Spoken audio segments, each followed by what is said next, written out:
প্রিয় দর্শক, আসসালামু আলাইকুম। আশা করি সবাই ভালো আছেন। আজকে আপনাদেরকে একটা লাম্পি স্কিন ডিজিজের একটা মারাত্মক রোগী দেখাবো, যে তার সারা শরীরে সরিষা পড়ার জায়গা নাই। এবং আপনারা লাম্পি স্কিন ডিজিজ হওয়ার পর প্রাথমিক অবস্থায় ঘরোয়াভাবে আপনারা কি কি চিকিৎসা নেবেন সেই ব্যাপারে আপনাদেরকে জানানোর চেষ্টা করব। সর্বপ্রথম হলো লাম্পি স্কিন ডিজিজের ফার্স্ট উপসর্গ হচ্ছে প্রচুর পরিমাণে জ্বর। 104 ডিগ্রি থেকে 107-8 ডিগ্রি পর্যন্ত ফারেনহাইট চলে আসে। আপনার লাম্পি স্কিন ডিজিজের সেকেন্ড উপসর্গ হচ্ছে সারা শরীরে নডিউল তৈরি হওয়া। কিছু কিছু গরুর দেখা গেছে সারা শরীরে নডিউল তৈরি না হয়ে একটা পাও মোটা হয়ে ফুলে যায়, মানে সারা শরীরে নডিউল হয় নাই, শুধু একটা পায়ে একটা নডিউল তৈরি হয়েছে অনেক বড়। ওই নডিউলের কারণে পাও ফুলি একবারে মোটা হয়ে গেছে। অনেকে মনে করেন যে পাও মুচকে গেছে অথবা গর্তর মধ্যে পাও দিছে, ওই কারণে কোনো না কোনোভাবে পায়ে ব্যথা পেয়ে পাও এরকম ফুলে গেছে। আসলে ওইরকম কিছু না, এটা হচ্ছে লাম্পি স্কিন ডিজিজের নডিউল বা গোটা তৈরি হয়েছে, এই জন্যই পাওটা ফুলে মোটা হয়ে গেছে। এখন আপনাদের অনেকের প্রশ্ন যে আমরা তো দেখি না, যদি গোটা ওইটা থাকে তাহলে তো গোটা দেখি না। আসলে পায়ের যেই খুরের উপরের অংশ, হাঁটু থেকে যে নিচের অংশ, ওই অংশের চামড়াগুলা প্রচুর পরিমাণে শক্ত শক্ত হওয়ার কারণে যে নডিউল কোথায় তৈরি হয়েছে এটা প্রথম দিকে বোঝা যায় না।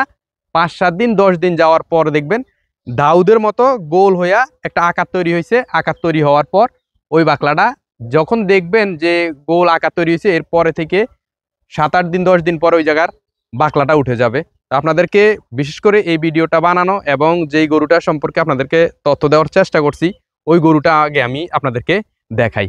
আসেন, এই হচ্ছে লাম্পি স্কিন ডিজিজের রোগীটা। দাদা একটু ধরেন, আপনি সামনে যান, দর্শকের উদ্দেশ্যে একটু দেখাই ভালোভাবে। দেখেন, এই গরুটার সারা শরীরের কোনো অংশ খালি নাই, পুরা অংশ লাম্পি স্কিন ডিজিজে একেবারে ভরে গেছে। তার শরীরে যে একটা ইনজেকশন ফুস করব ওই জায়গাটাও নেই। তো এখন এই অবস্থায় আপনারা ঘরোয়াভাবে কি করবেন?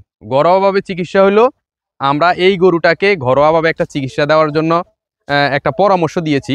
পাশাপাশি আমরা কিছু ট্রিটমেন্ট চালাচ্ছি ওর, এবং ঘরোয়াভাবে কি কি করবে সেই ব্যাপারে আপনাদেরকে একটু জানানোর চেষ্টা করছি। সেটা হলো,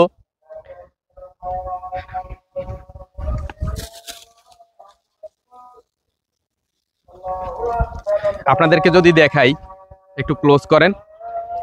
এটা হচ্ছে নিম পাতা বাটা, আর এটা হচ্ছে খাওয়ার সোডা, সোডিয়াম বাইকার্বনেট, এবং সাথে হচ্ছে গুড়। এই যে এই পলিথিনে গুড়। তো আপনারা এটা খাওয়ানোর নিয়ম হলো, এই নিম পাতা যদি ছোট গরু হয়, ছোট 1 বছর 6 মাস একেবারে ছোট গরু হয়, তাহলে আপনার বড় মানুষের হাতের আধ মুঠি নিম পাতা, সাথে 2 চামচ খাওয়ার সোডা। যদি একেবারে ছোট গরু হয় 6 মাসের নিচে, তাহলে 1 চামচ খাওয়ার সোডা, 50 গ্রাম গুড় একসাথে ব্লেন্ড করে বোতল দিয়ে খাইয়ে দিতে পারেন, অথবা ভর্তার মতো করে করে খাইয়ে দিতে পারেন দিনে একবার। এটা হচ্ছে ঘরোয়া চিকিৎসা হিসাবে। আরেকটা বিষয় আপনাদেরকে জানিয়ে রাখি, এই ট্রিটমেন্টগুলো হচ্ছে ঘরোয়া ট্রিটমেন্ট। এর ভিতরে যদি আপনি মনে করেন বা দেখেন যে আপনার গরু খাবার ছেড়ে দিছে, শোয়া থেকে কোনোভাবে উঠতে পারে না, তীব্র আকারে ব্যথা, সেক্ষেত্রে আপনার করণীয় কি? সেক্ষেত্রে আপনার করণীয় হচ্ছে আপনার নিকটবর্তীয় প্রাণী চিকিৎসকের পরামর্শ নেওয়া, পরামর্শ অনুযায়ী চিকিৎসা চালানো। এবং আরেকটা বড় বিষয়টা হচ্ছে লাম্পি স্কিন ডিজিজ যেহেতু একটা ভাইরাস জনিত রোগের কারণে, এই রোগে আপনি কিন্তু সেকেন্ডারি ব্যাকটেরিয়াল ইনফেকশন হওয়ার আগে কোনোভাবে অ্যান্টিবায়োটিক ব্যবহার করতে পারবেন না। কারণ হচ্ছে এখানে তো এখনো ব্যাকটেরিয়াই আসে নাই। সেখানে যদি আপনি অ্যান্টিবায়োটিক দিয়ে দেন তাহলে কি হবে বলেন? তার শরীরে যে উপকারী ব্যাকটেরিয়া আছে সেটা মারা যাবে, এতে করে তার ইমিউন সিস্টেম দুর্বল হয়ে যাবে। ইমিউন সিস্টেম দুর্বল হয়ে গেলে সে কিন্তু একটা ঝুঁকিপূর্ণ অবস্থানে চলে যাবে, তার মৃত্যু হতে পারে। সেক্ষেত্রে আপনারা প্রথম দিকে ক্ষত হওয়ার আগে, নডিউলগুলা ফাটার আগে, বাকলা উঠে যাওয়ার আগে, পানি ঘামানোর আগে কোনোভাবে অ্যান্টিবায়োটিক ব্যবহার করবেন না। অ্যান্টিবায়োটিক ব্যবহার করলে আপনারা সমস্যায় পড়বেন। তো ঘরোয়া চিকিৎসাটা এটা করতে পারেন। পাশাপাশি এই যে ঘরোয়া ট্রিটমেন্ট, এটার সাথে যেহেতু এই লাম্পি স্কিন ডিজিজ হইলে কিন্তু প্রথম উপসর্গ জ্বর, প্রচুর পরিমাণে জ্বর থাকে, জ্বর কমানোর জন্য আপনারা প্যারাসিটামল জাতীয় যে ঔষধ রয়েছে, ভ্যাট মানে প্রাণীর ওষুধ, ভেটেনারি ওষুধ, সেই ক্ষেত্রে আপনি ফার্স্ট ব্যাট, এপিএ ব্যাট, বিভিন্ন কোম্পানির বিভিন্ন ব্র্যান্ডের আছে প্যারাসিটামল। এই প্যারাসিটামল প্রতি 100 কেজি দৈহিক ওজনের জন্য একটা করে দিনে 3 বার খাওয়াতে পারেন।